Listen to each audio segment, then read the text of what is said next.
Okay, this is a statistics presentation about why police officers choose not to live in the cities that they serve.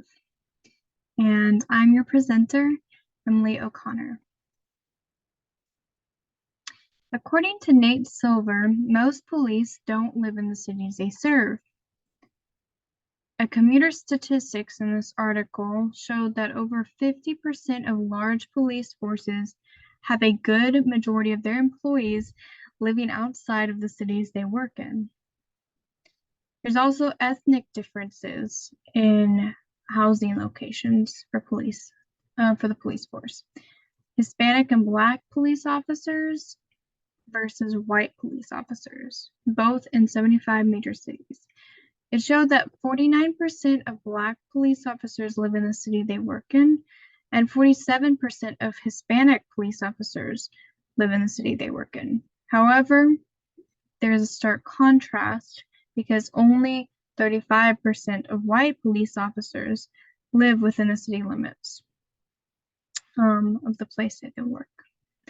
So basically, it seems like Black and Hispanic officers are more inclined to work in the city that they live and work, and white police officers are more inclined to live outside the city that they work in.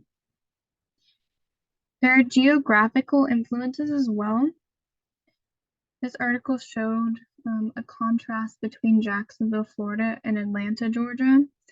First of all, Jacksonville has sprawling boundaries, and Atlanta, Georgia has more clear city boundaries. One is more condensed right here, and the other is not so condensed. So the statistics showed that more than 80% of police officers live within city limits in Jacksonville, Florida, whereas approximately 14% of police live within the city limits in Atlanta, Georgia. Smaller cities see more police officers living with them in comparison to large cities. The statistics question that I wanted to focus on is, do police forces in large cities on the West Coast have more officers than police forces in large cities on the East Coast? Both sample sizes have 25 cities in them. Our null hypothesis is mu1 equals mu2, and the alternative is mu1 is less than mu2. 1 represents the East Coast and 2 the West Coast. X bar 1 was 3,654.2. X bar 2 was 3,030.4.